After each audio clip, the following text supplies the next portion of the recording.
Esta mañana vamos a hablar de un tema que hemos venido tocando poquito a poquito porque queremos que quede el panorama completo acerca del tema de la venida de Cristo.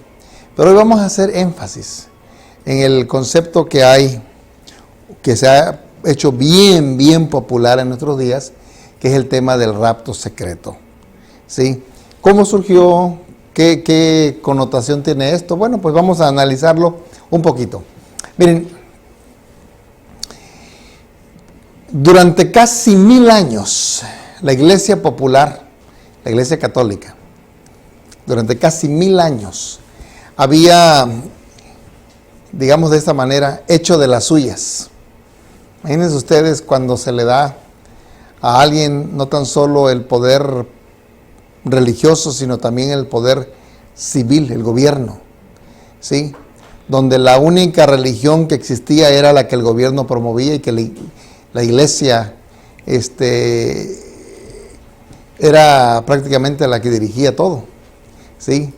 Quitaba reyes, ponía reyes, era un tremendo caos. Y esa es la iglesia, y lo digo entre comillas, que el Señor supuestamente había dejado para administrar los bienes espirituales y poder ganar hijos para el reino de Dios. Pero realmente, a ciencia cierta, era todo lo contrario. Millones de personas a través de los siglos habían muerto. Ya. Y era demasiado la osadía con la cual se vivía, la manera descarada como las violaciones a los derechos. Era tremendo eso, se pisoteaba el derecho de las personas. El pueblo sufría y los que en verdad disfrutaban de todo eran los clérigos, ¿sí? Si de repente se levantaba alguien y decía, mira, mi vecino es hereje, es decir, es alguien que no comulga con la religión, con el simple hecho de decir eso venían y lo torturaban. Y en esa tortura le decían, di que reniegas de tu fe, di que renuncias a lo que estás por ahí estudiando, creyendo, para que tus pecados sean perdonados. La iglesia está interviniendo para que seas salvo.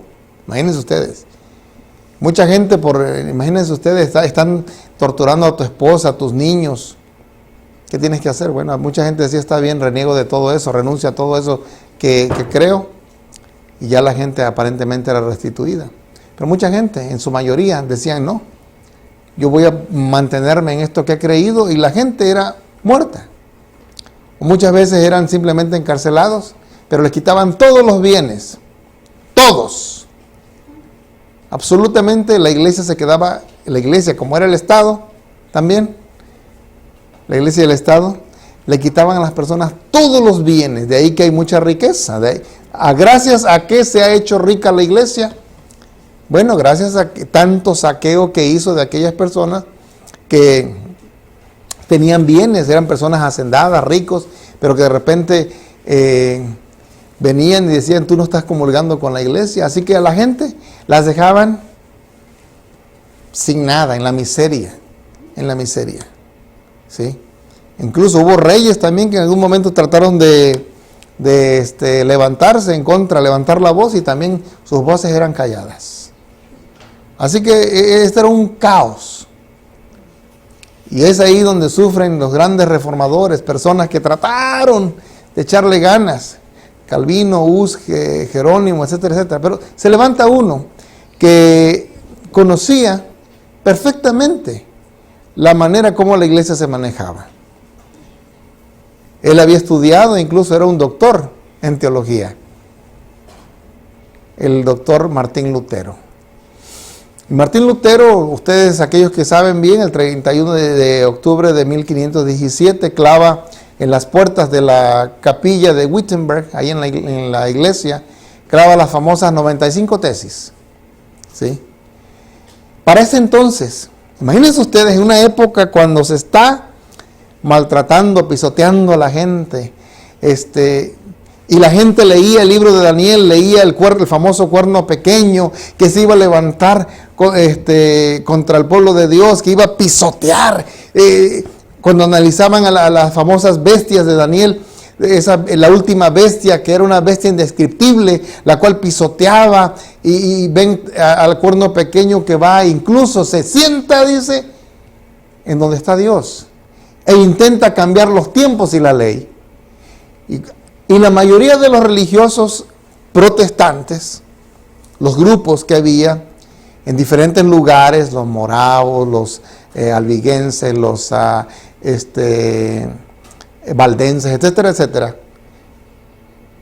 los predicadores, e incluso algunos de la misma religión, decían, esa bestia del libro de Apocalipsis está ahí donde está sentado en el Vaticano. Ahí es la bestia.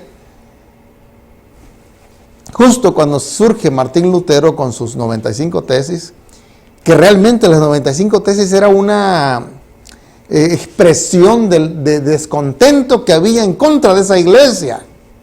De ahí que Martín Lutero en los círculos católicos es visto como el diablo. ¿Sí? ¿Por qué? Porque él vino a contradecir todo lo que la iglesia enseñaba, y específicamente los abusos que se hacían. Y en este caso, si el poder está en las manos en este caso del obispo de Roma, es lógico que le lastimó los intereses, y debido a ello, Martín Lutero dice aquí, es más, un día cuando él viajó a Roma, él dijo, si existe un infierno, Roma está sentado encima de ella, de ese infierno. Esto no les cayó bien.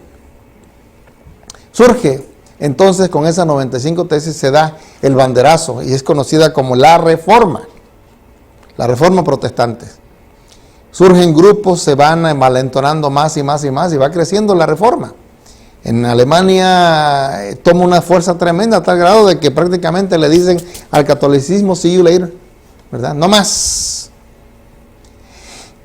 En diferentes lugares surge.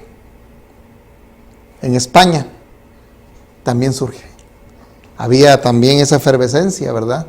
Y también el deseo de dejar las cosas bien en claras. Pero, como repito, la mayoría de los críticos de la iglesia apuntaban de que en la iglesia estaba la bestia, y de que ese era el cuerno pequeño, y de que ese era el hijo de pecado, y que era el anticristo. Dijeron, momento. Tenemos que hacer algo para poder desviar esa atención, para poder desviar esa idea de que aquí está el anticristo. Y la gente decía, pero sí es cierto, porque estamos siendo perseguidos, estamos siendo maltratados. Pero la iglesia, que decía, no, lo que estoy haciendo es salvando tu alma del infierno. No quiero que te pierdas. ¿Sí? Estamos hablando, y si tienen oportunidad, vayan al internet y vean cuántas millones de personas murieron a través de diferentes persecuciones que existieron a través de casi 1000 años hasta ese entonces. ¿Sí?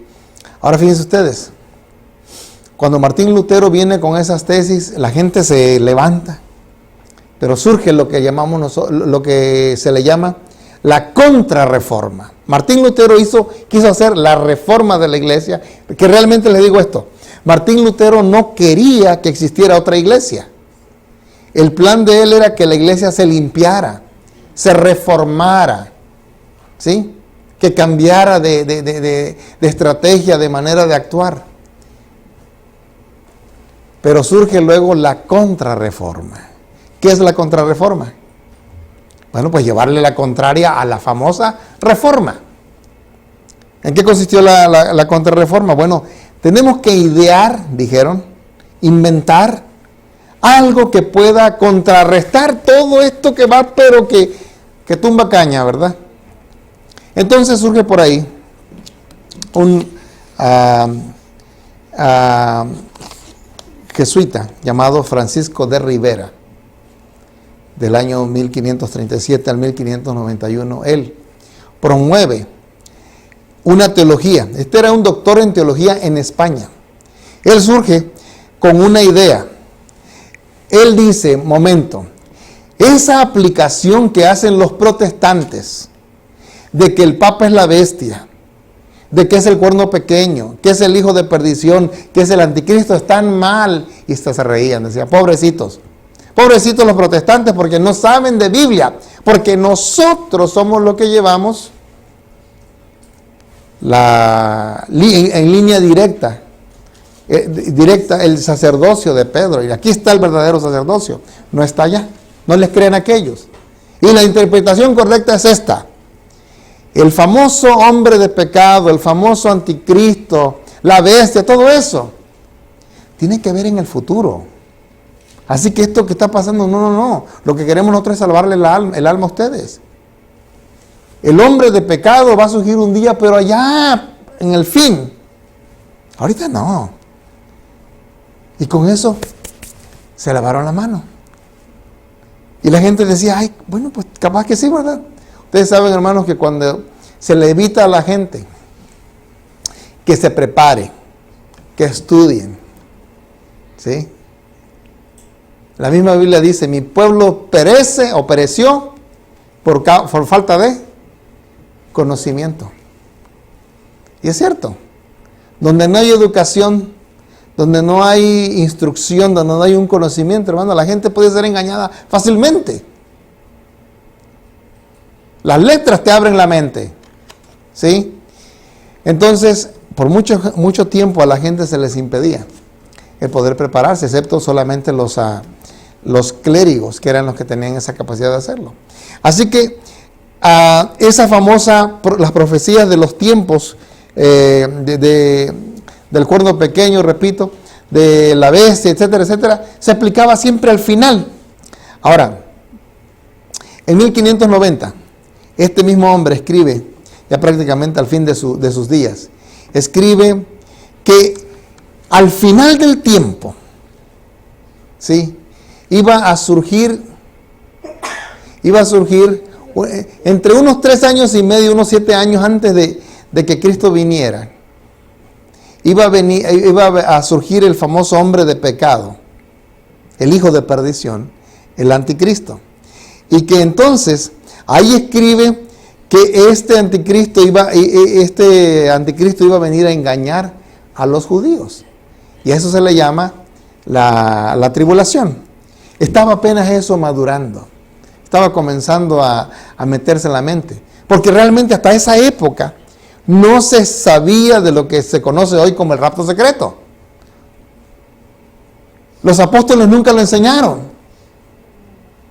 ¿No? No estaba dentro de mí. Cristo mismo nunca lo enseñó. Y ahorita lo vamos a ver. Esperemos que el tiempo nos dé. Ahora fíjense.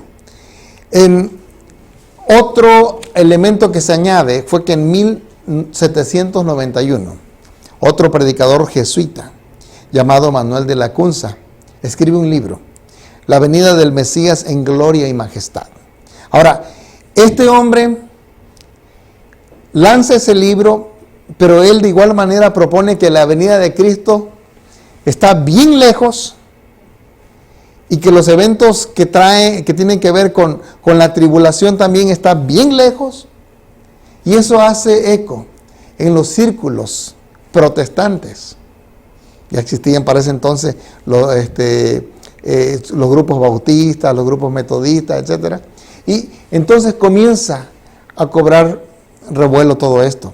Ahora fíjense, este hombre lanza ese libro, pero él no lo lanza con su nombre, porque él quería ser popular y no ser descubierto. Y se llama en el libro, con un seudónimo, Juan Josafat Ben Ezra, era un rabino. ¿Sí? Entonces lanza su libro y él dice que el anticristo está en el futuro. Ahora fíjense, toda la gente dice, bueno, vivamos tranquilos, el anticristo no está entre nosotros. Ahora fíjate, si tú le dices a la gente, el enemigo todavía no está aquí, ¿qué hace la gente? Vive confiada. Vive confiada, ¿cierto? Los dirigentes religiosos están diciendo que todavía no está aquí, vive confiado. Sin embargo, el enemigo ya está trabajando, ya está obrando. Y al hacer eso, la gente está siendo engañada, hermanos. Por eso el enemigo hoy está haciendo de las suyas. Está enseñando a través de diferentes maneras. Está enseñando que la ley de Dios ya está clavada en la cruz. Y esto lo predican muchos predicadores. La ley de Dios quedó clavada en la cruz. Se enseña tanto acerca del espiritismo. Ustedes ya lo pueden ver. El próximo mes van a darse cuenta ustedes que incluso las iglesias ahora celebran Halloween. ¿Sí? Ustedes se van a dar cuenta cómo en la televisión el enemigo sabe cómo utilizar los medios, ¿saben? El enemigo sabe cómo ir preparando el terreno. Cada año surgen películas, incluso ahora hasta para niños, que hablan acerca de Día de los Muertos, etcétera, etcétera. Y la gente está encantadísima, dice, ay, qué tierno, qué bonito. Claro, el enemigo no te va a decir de una manera descarada, esto es espiritismo. Te lo va a decir bonito a través de una película como Coco. La gente comienza a ser engañada. Ahora fíjense, a principios del siglo XIX surge, ahora sí como concepto ya, el tema del rapto secreto. En 1828, un hombre llamado Edward Irving leyó el libro de Lacunza y comenzó a predicar entre los protestantes.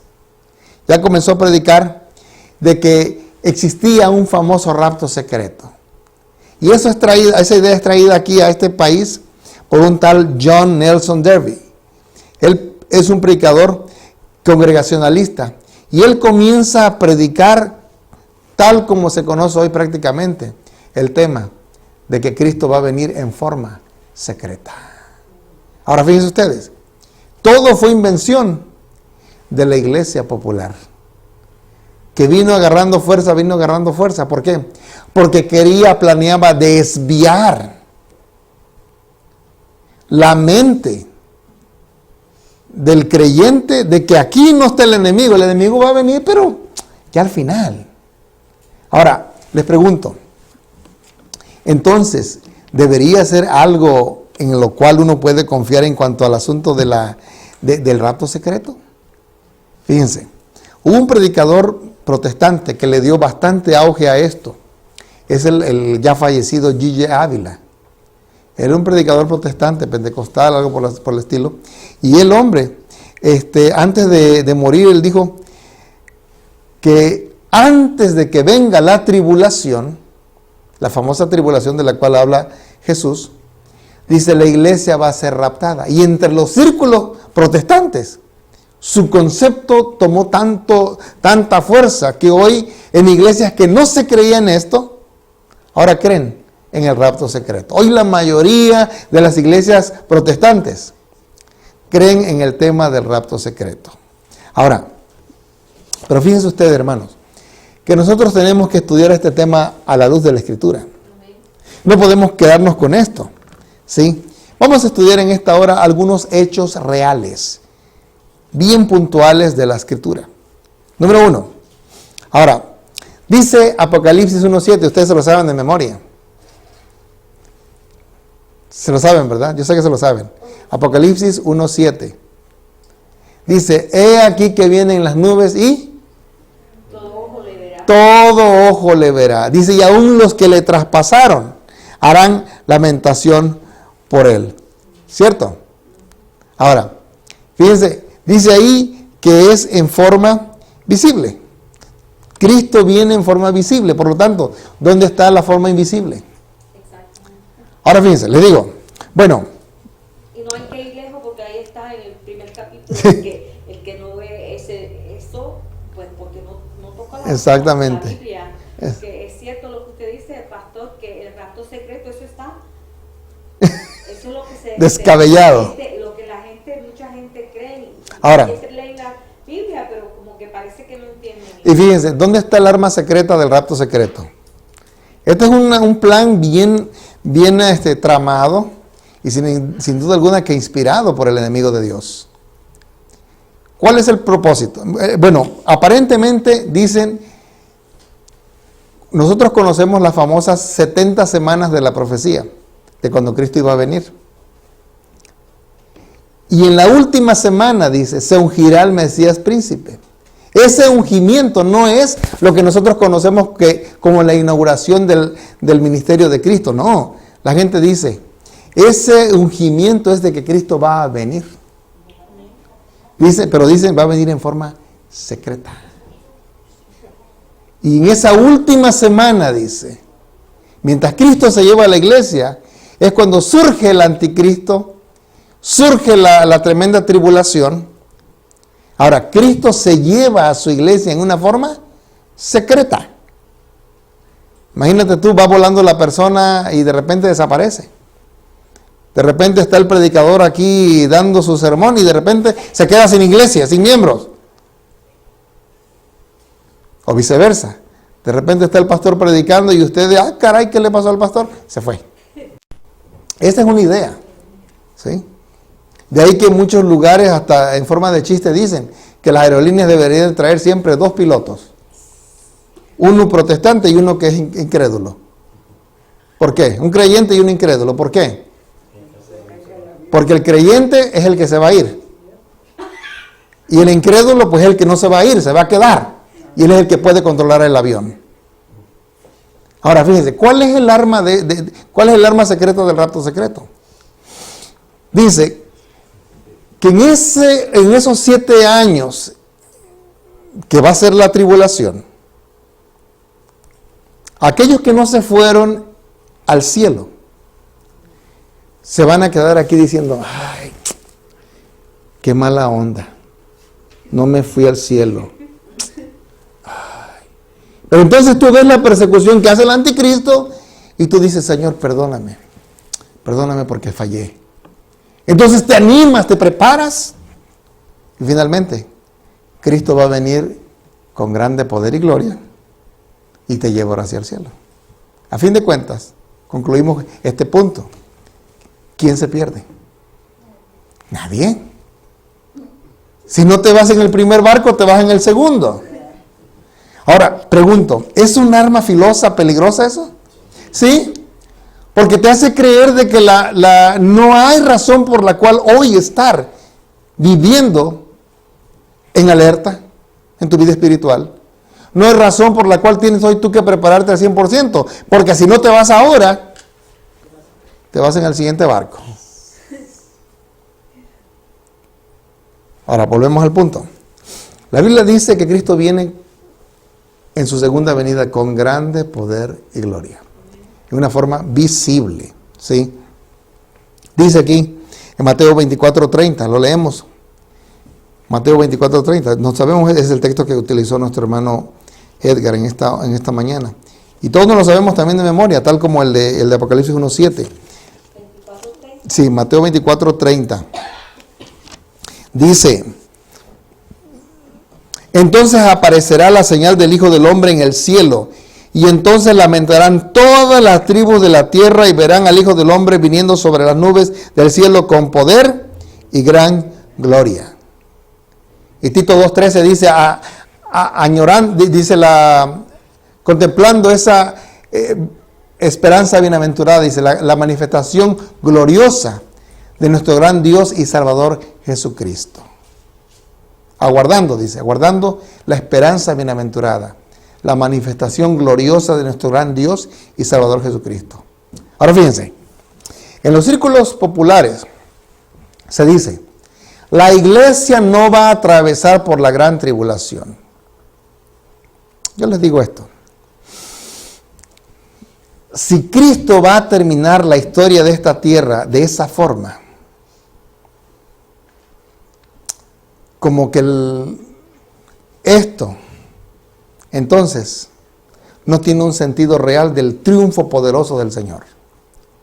Porque fíjense, cuando el Señor se manifestó con poder, hubo una tribulación en los tiempos de Elías, en los tiempos de Moisés cuando sacó al pueblo de Egipto, en los tiempos de Esther. Dios se manifestó con poder salvando a su pueblo, que estaba sobre gran tribulación.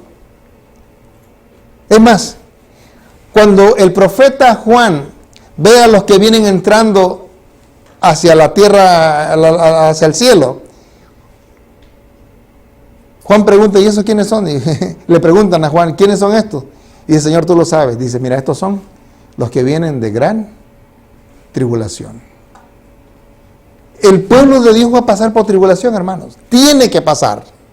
Para que sea manifestada de una manera bien gloriosa el poder de Dios y quién es Dios.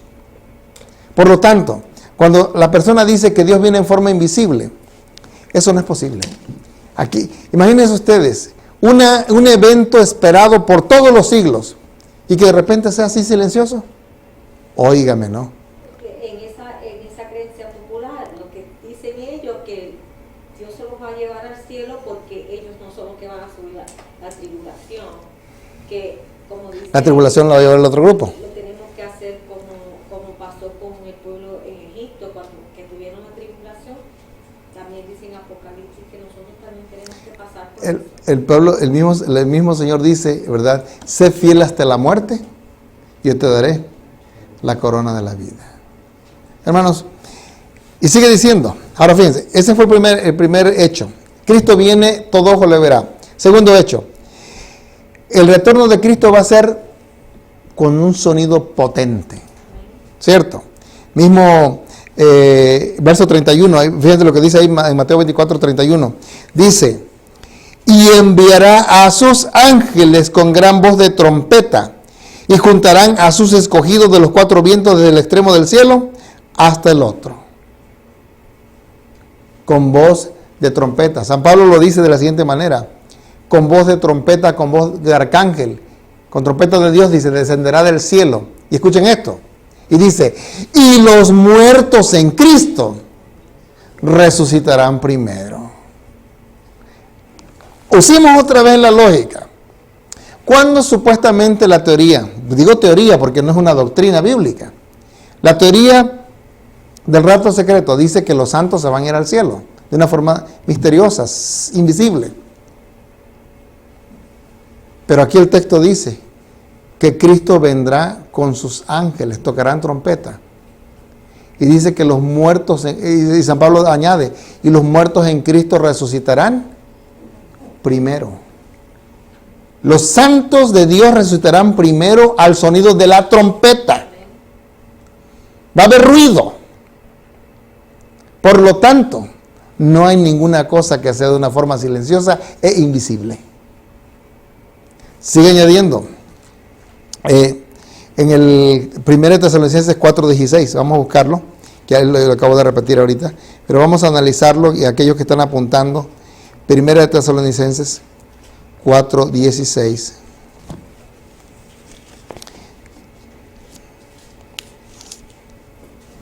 Dice, porque de Dios descenderá del cielo y los muertos en Cristo resucitarán primero. Y aquí viene el verso 17 con algo bien potente. Dice, luego nosotros, los que vivimos, los que hayamos quedado, seremos arrebatados juntamente con ellos en las nubes para recibir al Señor en el aire, y así estaremos para siempre con el Señor. Noten este detalle. San Pablo creía que en sus días Cristo iba a venir y no vino. Por lo tanto, Pablo no forma parte ya del grupo que se irá vivo sin ver, que verá al Señor Jesús sin haber visto muerte. Es decir, no forma parte del grupo que se va a ir vivo. Va a formar parte del otro grupo del cual él habló. Los muertos en Cristo resucitarán primero. Noten ustedes este detalle. Está diciendo Pablo que primero resucitan los justos. Y luego, cuando van en el aire, dice, también nosotros somos arrebatados. Los salvos. Los salvos. Tanto los muertos justos como los vivos justos se unen en un solo grupo, y ahí se usa la palabra, dice, seremos arrebatados. Ese es el verdadero arrebatamiento de la iglesia, no el rapto de la iglesia. Y eso es lo que le llaman rapto, ¿verdad? Sí, y la gente confunde, cree que la palabra arrebatamiento es el famoso rapto secreto. Pero si ustedes se dan cuenta, ¿cómo puede haber un rapto secreto cuando el mismo contexto que estamos leyendo nos dice de que suena la trompeta, los muertos escuchan su voz, la gente, todo ojo lo ve? Dice aquí, volvemos a repetir, el verso 16. Porque el Señor mismo con voz de mando, con voz de arcángel y con trompeta de Dios descenderá del cielo. Y los muertos en Cristo resucitarán primero. ¿Dónde está el secreto? No lo hay. No lo hay. Por lo tanto, la próxima venida de Cristo será una. No en dos. Será en una, visible, audible. No en secreto. Esa es la próxima venida de Cristo. ¿Sí? Y hay otra. Y esa la podemos analizar en algún otro tema. Después de esa segunda venida que hoy conocemos como segunda venida, que realmente es la tercera venida. Les voy a decir por qué. Porque cuando Cristo resucitó, ¿a dónde fue Él? Al cielo y regresó. Realmente esa sería su segunda venida.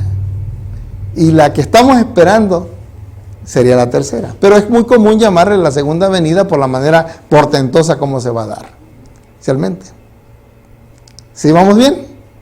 Muy bien. Ahora fíjense, otro hecho. Y este tema vamos a tener que terminarlo la próxima semana, porque hay detallitos que tenemos que puntualizar bien y quisiera que la iglesia, como iglesia, comprendiéramos esto, hermanos.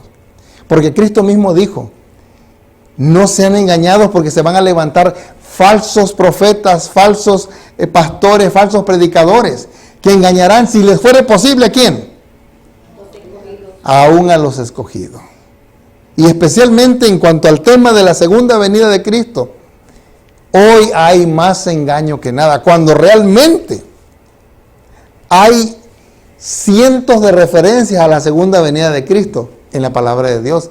Pero como a la gente le gusta buscarle tres patas al gato sabiendo que tiene 4, ¿sí? Es la verdad. Ahora fíjense, otro hecho. La venida de Cristo es gloriosa, hermanos. ¿Sí? Es lo que estamos leyendo aquí. Recién leímos, ¿verdad? Que viene con sus ángeles, dice, y dice el 30, de 24-30 de Mateo, dice que viene con gran poder y gloria. Ahora, la gloria de Dios con todos los ángeles, así como el relámpago sale del oriente y se va hasta el occidente, así será la venida del Hijo del Hombre. Ahora pregunto yo, escucha esto, y esto tiene que ver mucho, hermanos, con lo que el diablo está preparando hoy. Si te dicen, Jesús mismo lo comentó, Él dice, si te dicen, aquí está en la plaza, no vayáis. Acá está en las cámaras, dijo, no vayáis. Y hoy les digo una cosa. Está en YouTube. Ay, pero se ve tan lindo ese Jesús, pastor. Oh, hay personas, hermanos, que se dejan crecer la greña, la barba, y hasta se visten, ¿no? Sí, aquí tenemos un barbón, cuidado. Sí. E incluso hay uno por ahí que decía que él era el Mesías. Y ustedes lo pueden encontrar en los videos. Hermanos. Y hoy, el diablo está bien, pero bien interesado en hacer, incluso la Biblia dice, ¿verdad? En Apocalipsis, dice que incluso el diablo va a hacer descender fuego del cielo. ¿Por qué? Porque a la gente hoy le gusta ver milagros. Porque si hay milagros, dicen, ahí sí está Dios. Ah, y el diablo dice, así que eso creen, que si hay milagros, ahí está Dios. Ah, bueno, pues voy a hacer milagros para que la gente crea y siga embrutecida con esta idea. Ah, en tu iglesia no hubo milagros, ahí no hubo sanación, en tu iglesia no hablaron en lengua, ahí no está Dios. Momento. Cuidado con eso. El hecho de que haya milagros no es prueba de que Dios está en esa iglesia. Y concluyo con esto. Vamos a tener que extender esto. Yo los invito la próxima semana. Escuchen esto. No es una prueba contundente de que Dios está en esa iglesia, aun cuando haya milagros. Porque mismo Jesús dice que cuando Él venga, muchos dirán, Señor, Señor. En tu nombre yo echaba fuera demonios. Señor, yo resucitaba muertos. ¿Y qué les dirá Jesús? Apartaos de mí, nunca os conocí. Obradores de maldad. Hermanos, esto es serio. Y saben que la palabra obradores de maldad, en el griego es la palabra, se traduce como obradores de maldad. Pero en el griego es una sola palabra. La palabra es anomía. Y anomía quiere decir, ese vocablo es una palabra que está compuesta de dos palabras. Dos vocablos. A significa sin, que no tiene. Y de nomos. Nomos en griego es ley. Cuando Jesús le está diciendo, apartaos de mí, obradores de maldad, Él está diciendo, apartaos de mí, gente sin ley. Esto es bien interesante. Porque hoy la mayoría de las iglesias dicen, la ley de Dios quedó clavada en la cruz. No. Todos los mandamientos los guardamos excepto el cuarto, dicen. Porque nosotros ahora guardamos, ¿verdad?, lo que es el día del Señor, que es el domingo. Pero momento, la Biblia dice que el día del Señor, ¿cuándo es? Sábado. El séptimo día de la semana. Si nos vamos al Génesis, encontramos nosotros que el único día que tiene la bendición de Dios, ¿cuál es? El sábado. El único día que Dios guardó, ¿cuál es? El único día que Dios santificó. ¿Cuál es? No hay otro día. Es el séptimo día. Y hay gente que dice, bueno, mira, es cierto que puede ser que sí, pero si tú analizas bien, la palabra sábado significa simplemente cesar, reposar. A Dios no le importa cuál día tú reposas o cesas. Así lo dicen. Mientras tú le dediques el día al Señor, eso es lo que importa. Suena bonito. Pero escúchame esto. Cuando Dios le dijo a Caín, cordero, Caín dijo, ay Señor, me pesa tanto ir a agarrar un cordero. Yo te traigo cebollas, remolacha, perejil, lechuga. Es la misma onda. No, Señor. Cordero para sacrificio. ¿Y qué pasó? No aceptó Dios la ofrenda de Caín. Y de ahí que Caín se enojó y persiguió a su hermano. Desde entonces se ve que aquellos que no quieren guardar los mandamientos de Dios, persiguen a aquel que guarda los mandamientos de Dios. Y hasta el fin del tiempo va a ser la misma cosa. Se levantará el dragón, dice, contra los hijos de Dios y los perseguirán. Los destruirán, los tratarán de maltratar. ¿Por qué? Porque guardan los mandamientos de Dios y tienen el testimonio de Jesucristo. Hermanos, la palabra de Dios es clara. Dios quiere en verdad que nosotros entendamos que Él tiene planes serios con nosotros. Y Él quiere que nos pongamos bien listos, porque el enemigo de Dios va a tratar de engañar, si es posible, a ti y a mí, a los escogidos del Señor. Que Dios nos bendiga, hermanos. Vamos a seguir con este tema, Vamos a seguir con este tema porque hay mucho que decir.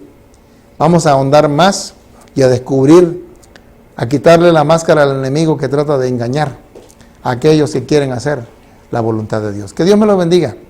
Vamos a entonar el último canto, hermanos. Vamos a cantar el último canto. Puesto de pie, por favor.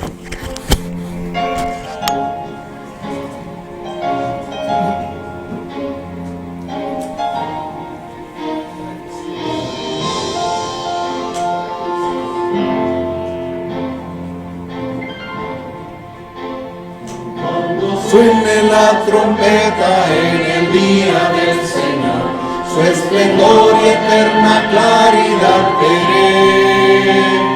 Cuando lleguen los soldados ante el mando redentor y se pase lista, yo responderé.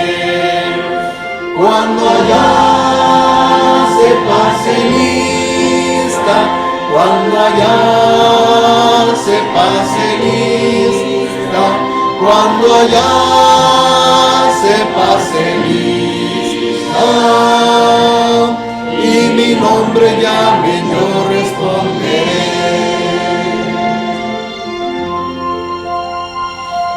resucitarán gloriosos los que duermen en Jesús, las delicias celestiales a gozar.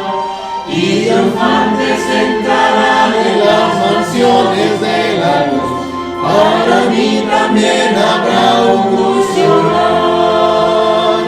Cuando allá se pase lista, cuando allá se pase lista, cuando allá se pase lista, y mi nombre llame, yo responderé.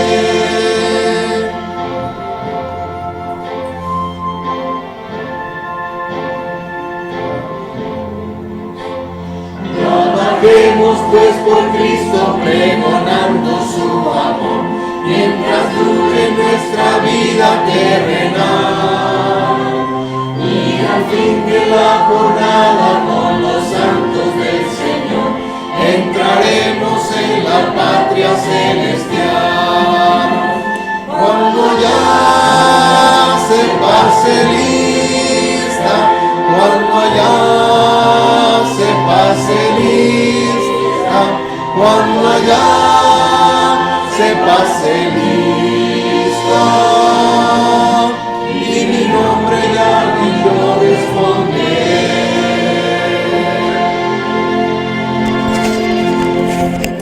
Oremos, hermanos. Amado y buen Padre que moras en los cielos, santificado sea tu nombre. Te agradecemos, Señor, por la evidencia bíblica, porque tu palabra es fiel y verdadera, y porque, Señor, a través de la Escritura tú nos muestras la manera como el enemigo tratará de engañar incluso a aquellos que te aman, que te buscan. Permite, Señor, que nosotros seamos de aquellos que están listos, apercibidos, porque sabemos que el fin está cerca. El enemigo ya está aquí y mucha gente no lo sabe. El enemigo camina en las calles, está en la televisión, en los programas, en todo lugar, tratando de engañar a aquellos que, Señor, podrían un día estar allá en la eternidad. Permite, Señor, poder también tener el coraje, el valor para poder ir y advertir a la gente acerca del plan que tiene el enemigo de engañar a multitudes, porque él no quiere que nadie se salve. Bendícenos, Señor, capacítanos, guárdanos en esta hora en el hueco de tu mano y protégenos, Señor, de toda acechanza del enemigo. Y gracias por nuestros queridos amigos también que escuchan este programa a través de Facebook, de YouTube, de los diferentes medios. Bendícelos grandemente. En Jesús, nuestro amante Salvador, lo pedimos y agradecemos. Amén. Amén. Bendiciones. Amigos, les saluda el pastor Eduardo Javier y les agradecemos por tomarse el tiempo de ver nuestros videos de parte del ministerio Faithful Servants of Christ Jesus. Además, les invitamos a que busquen constantemente nuestros videos que estamos poniendo. Y de igual manera, nos gustaría que siempre nos dieran un like, un nos gusta. Y de esa manera, compártanlo de igual modo con sus amigos. También tenemos otro ministerio radial que se llama La Razón de Vivir. Todos los domingos de 9 a 10 de la mañana estamos a través de la 99.5 FM, transmitiendo desde aquí, Lawton, Oklahoma. También nuestra dirección está en el 1702 al suroeste de la avenida Jefferson, aquí en Lawton, Oklahoma. Los miércoles tenemos nuestra reunión a las 7 de la noche, sábados 9:30 nuestra escuela sabática y a las 11 en punto tenemos nuestro servicio de adoración.